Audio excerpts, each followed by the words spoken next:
Hello everyone, नमस्ते। हजुरहरु सबैलाई फेरि पनि नयाँ भिडियोमा स्वागत गर्नको लागि म आइसकेको छु। यो भन्दा अगाडि मैले जुन चाहिँ एन्टी एजिङ र व्हाइटनिङ ब्राइटनिङको लागि चिया सीडको होम रेमेडी दिएको थिएँ भने आज भने चाहिँ तपाईहरुले मलाई धेरै जनाले मेसेज गर्नु भएको छ, म्याम एन्टी एजिङ, चायापोतो, मेलाजमा जे भने पनि डार्क स्पट, प्याचेसहरु र स्किन एकदमै धेरै डल छ, स्किनमा ग्लोइङ छैन। सो त्यो कारणले सबै खालको प्रब्लमलाई एउटै रेमेडीले सल्भ गर्ने खालको एउटा रेमेडी हामीलाई दिनु पर्यो भनेर धेरै जनाको मेसेज आएको छ। आज मैले त्यस्तै खालको रेमेडी बनाएर मेरो स्किनमा लगाइराको छु। तपाईहरुले देख्न सक्नुहुन्छ, तपाईहरुले अलरेडी नै भन्नुहुन्छ तपाईको स्किन त राम्रो छ, तपाईलाई जे लगाए पनि सुट गर्छ। त्यो होइन, यो स्किन राम्रो बनाउनलाई धेरै कुराको मेहनत गर्नुपर्छ।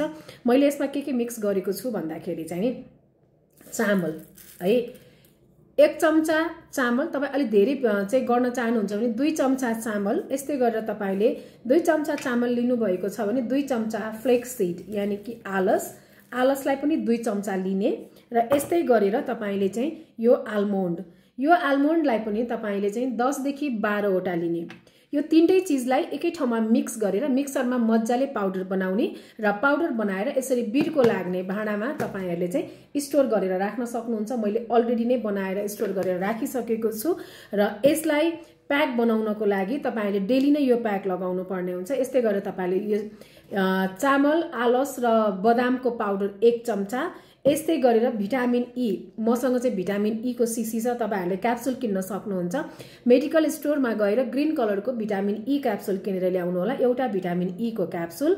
र यस्तै गरेर पेस्ट बनाउनको लागि दही 1 चम्चा र तपाईले यसरी नै कफी 1 चम्चा, जुन तपाईहरुले कफी खानुहुन्छ कफी 1 चम्चा लिने र चाहनुहुन्छ भने यसमा फिटकिरीको धुलो पनि 1 चम्चा राख्नु होला। मैले चाहिँ फिटकिरीको धुलो सानो चम्चाको आधी चम्चा राख्नु होला। मैले चाहिँ आधी चम्चा राखेको छु, तपाईहरु पनि राख्न सक्नुहुन्छ यदि तपाईहरुलाई फिटकिरीले सुट गर्छ भने। मजाले प्याक बनाउने र यस्तो खालको प्याक बन्छ। यो प्याकलाई तपाईहरुले स्टोर पनि गरेर राख्न मिल्छ र यो प्याकलाई तपाईहरुले डेली फ्रिजमा राखेर लगाउन मिल्छ।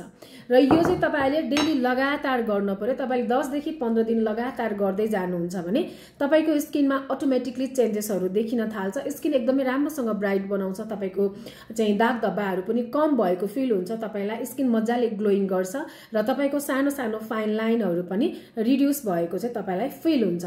यसलाई तपाईले कन्टिन्यू रूपमा लगाउने चाहिँ 2.5 महिनासम्म हो, तर तपाईको लगाएको दिनबाट नै तपाईले चाहिँ यसको रिजल्टहरु देख्न सक्नुहुन्छ। यो भिडियोलाई अन्तिमसम्म हेर्न नभुल्नु होला, किनकि तपाईले अन्तिमसम्म भिडियोलाई हेर्नु भएन भने तपाईले केही कुराहरु पनि बुझ्नुहुन्न। सो त्यो कारणले गर्दा अन्तिमसम्म हेर्नुस्। यदि तपाईलाई यो भिडियो मन पर्छ भने भिडियोलाई like, comment, share, copy link गर्दिन नबिर्सिनु होला र रिपोस्ट गर्न पनि नबिर्सिनु होला। यस्तै भिडियोको लागि फलो गर्न चाहिँ नबिर्सिनु होला। र अब यसलाई म 25 मिनेट आफ्नो स्किनमा राख्छु र तपाईहरुलाई धोएर पनि देखाउँछु है। मेरो चाहिँ 25 मिनेट भइसकेको छ। मैले हल्का पानी लिएर आफ्नो स्किनलाई चाहिँ यसरी मसाज गर्छु। 4-5 मिनेट चाहिँ मसाज गर्ने हजुरहरुले पनि यसरी मसाज गर्दै तपाईले चाहिँ यसलाई निकाल्नु पर्ने हुन्छ। यसमा भिटामिन ई भएको हुनाले यसले चाहिँ राम्रोसँग स्किनमा चाहिँ शाइनिङ पनि ल्याउँछ है। अब म 5-7 मिनेट मसाज गरेर यसलाई धुन्छु।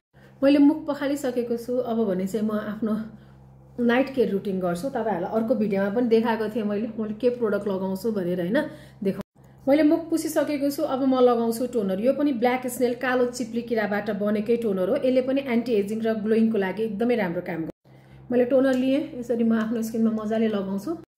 मैले टोनर लगाइसकेको छु, देख्न सक्नुहुन्छ हजुरहरुले हैन। टोनरले पनि कति मजाले ग्लोइङ दिन्छ के यसलाई चाहिँ, किनभने हामीले नाइट रुटिन त गर्नै पर्यो। नाइट रुटिन गरेन टोनर लगाएको 5 मिनेट पछि म यो एन्टी एजिङको सिरम लगाउँछु, जुन चाहिँ ब्ल्याक स्नेल अर्थात कालो चिप्ली किराबाट बनेको सिरम हो। यो मैले पहिलाको भिडियोमा पनि सिरम लगाइसकेको छु, देख्न सक्नुहुन्छ। यसलाई मजाले हामीले चाहिँ यसरी लगाउँछौं। यसले हाम्रो स्किनमा भएको सानो सानो फाइन लाइनलाई पनि रिड्युस गर्छ। हामीले प्याक मात्र लगाएर हुँदैन नि त, प्याक लगाइसकेपछि हाम्रो स्किन केयर रुटिन पनि हामीले गर्नु पर्यो। मैले सिरम पनि लगाइसके। यस्तै गरेर मैले कालो चिप्ली किराबाट बनेको डे नाइट क्रिम पनि लगाउँछु।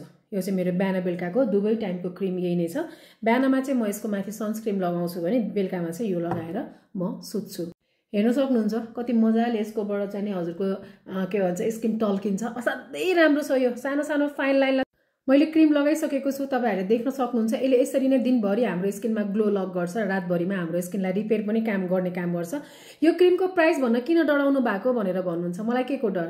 यसको तपाईहरुलाई चाहिन्छ भने 2780 पर्छ, सिरमको 2550 पर्छ, टोनरको पनि 2550 पर्छ, अन्डर आई क्रिमको पनि 2550 पर्छ।